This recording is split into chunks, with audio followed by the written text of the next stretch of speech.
Eventually, businesses started opening their doors and allowing us to go back inside. And I'll tell you guys right now, my big guilty pleasure is Starbucks, okay? That's my guilty pleasure. I'm all about a Starbucks drive-thru. But the difference is, when you have the option of going inside versus drive-thru, that's one thing. But when they tell you you can't go inside anymore, and then they tell you you can, you kind of miss. Like me, I couldn't wait to go back inside when they said the doors are opening up. I couldn't wait to go in and order from a counter and talk to a person and look at a menu. I didn't mind. I showed up early. Got my dogs with me. I didn't care. We walk into Starbucks. And I know they did this over in Long Beach. I'm not sure if they did this here, but they put stickers on the floor. And so there I am standing on a freaking sticker. I got my dogs just chilling, standing there looking like a third grader.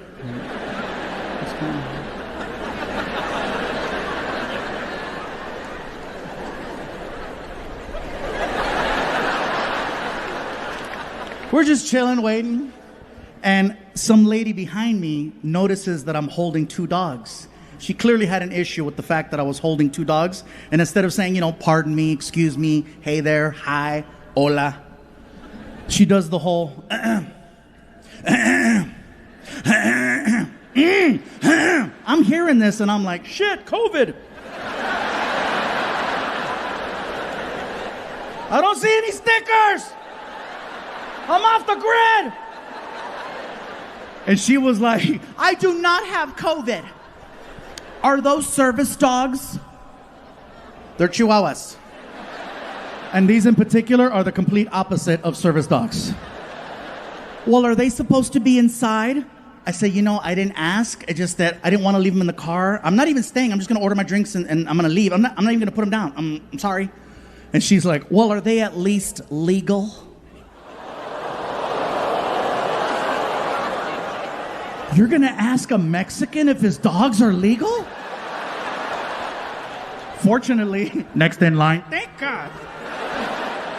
So I get to the front, and now I'm worried because the lady has me thinking in the back of my head that I'm doing something bad, that I'm about to get scolded or kicked out.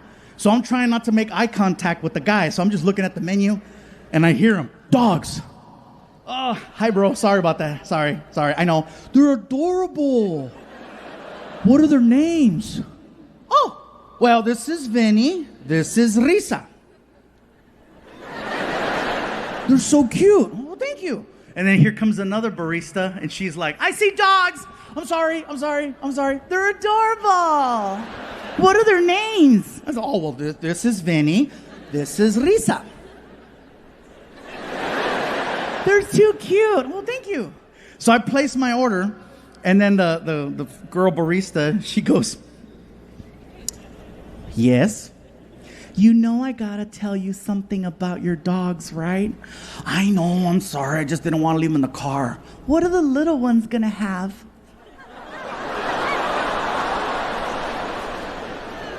Well, as much as I would love to share my coffee with my dogs, I don't think caffeine and Chihuahuas mix.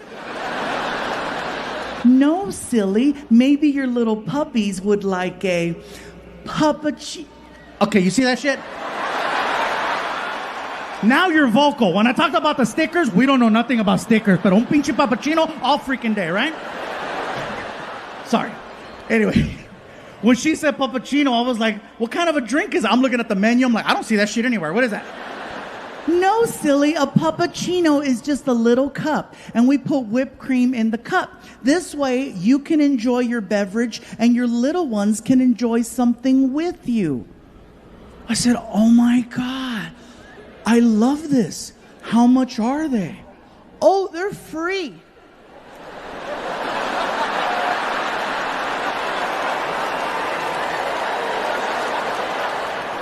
Tell me more. You have two little puppies, so you get 2 free puppuccinos. Oh my God. Can I have a third one?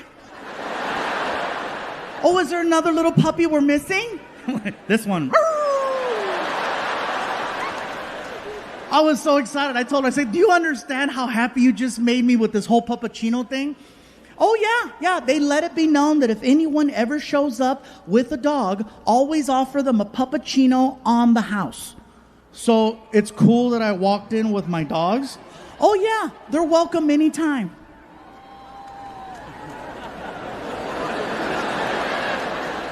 I'll just tell you guys right now, I am very petty. I am so petty. I was like, can you say that louder? Your puppies are welcome anytime. I'm not gonna lie, I felt a little bit like Canelo. I did, I couldn't help it. I turned around, I was like, hey, you hear that, bitch mother?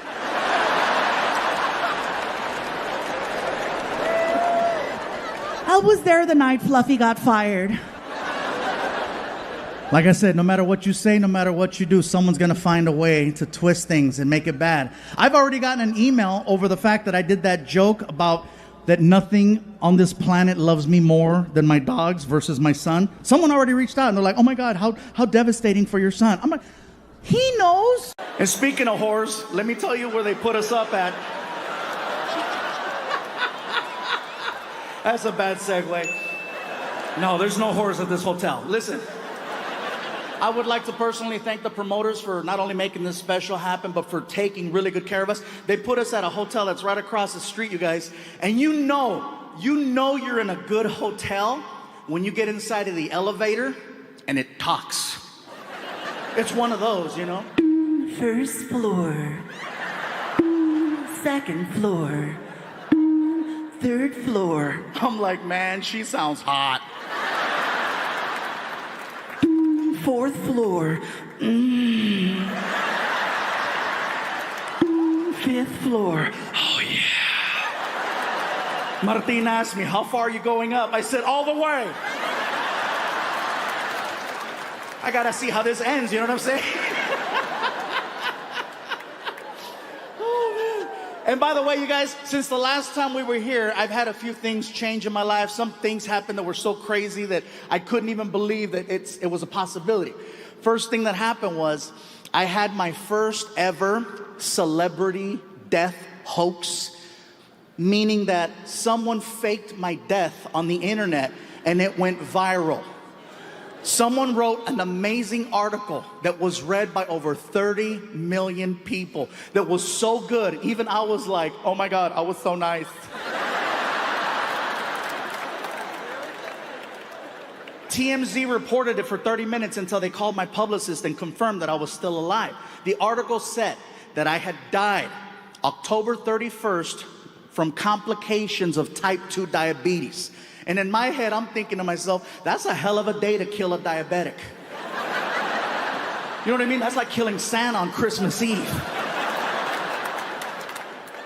30 million people read this article. No one thought to call me. Except Martin. That's right. Martin was the only one that called me. And I think that was just to verify that he still had employment. I got that phone call. Hello? Martin was like, hey, you dead? No, man, I'm good. I figured you would have texted me. And I would have, because that's the kind of friend I am, you know? I even asked my son Frankie, I said, Frankie, did you hear I died? That's what they meant.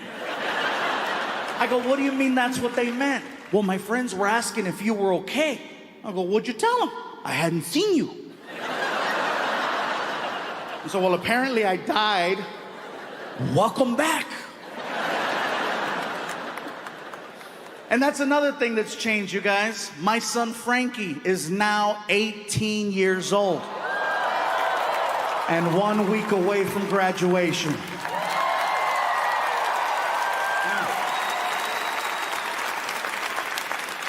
You guys are clapping, but he's not leaving.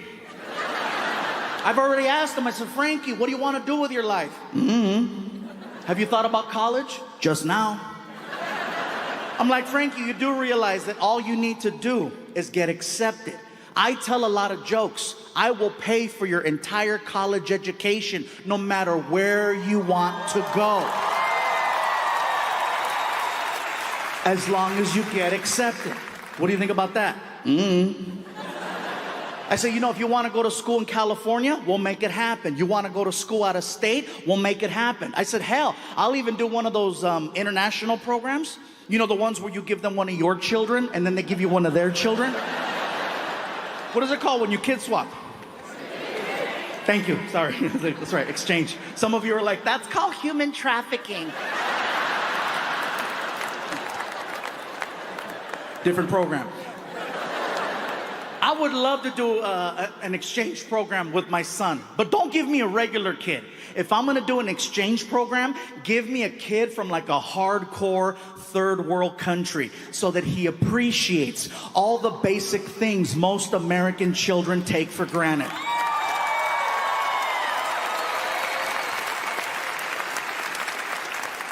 That's why I say, give me little Tombutu.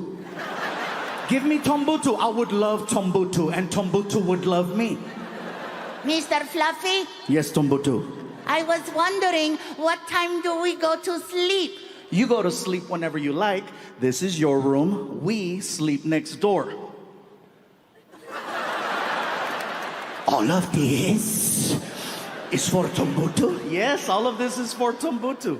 In my village, 2 families sleep in an area this big. Well, here in America, one big-ass Mexican kid sleeps right here. Enjoy. And then I would take him to like IHOP or Denny's and let him order whatever he wants and just watch him lose it. You know? This is the Thanksgiving I heard of. Thank you, Mr. Fluffy. Thank you. If there is anything Tombutu can do for you, please tell me anything. Can you help me take out the trash? For you, I will eat the trash. Meanwhile, my son's on the other side of the world on top of an elephant trying to get Wi-Fi.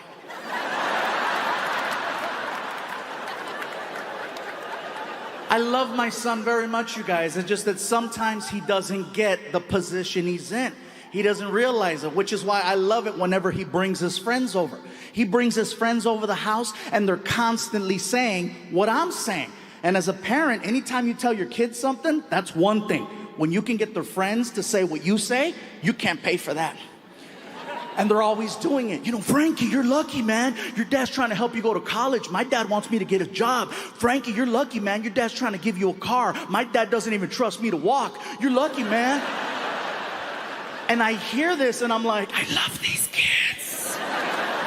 Because see, my son is very numb to this situation. He's very numb to all of you, and he's very numb to Fluffy.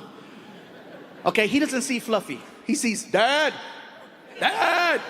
I'm just Dad. You know, I'm the guy that tells him, clean your room, take a shower, and put on deodorant, which he does very well now.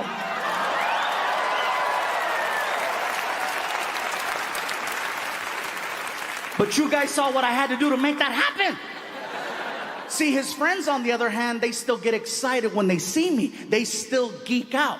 I walk into the living room, they're all sitting there. Frankie sees me. Hey, Dad. His friends see me. They see this.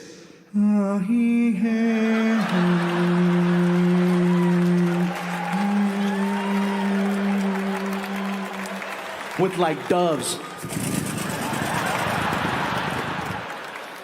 Can you imagine if every time you walked into a room that happened? He's here.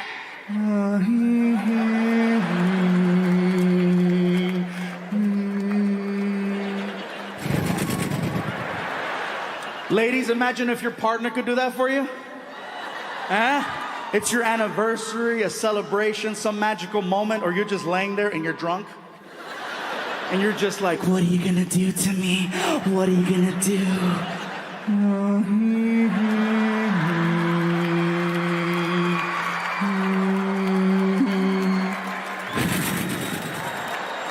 One extra dove.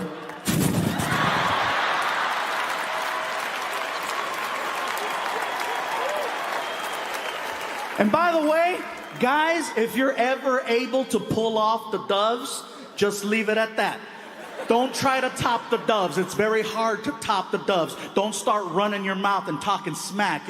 She's laying there, and don't start, you don't even know what's gonna happen to you. You don't even understand. You're gonna get it. Don't do that, because ladies, all you have to do is look at him and go,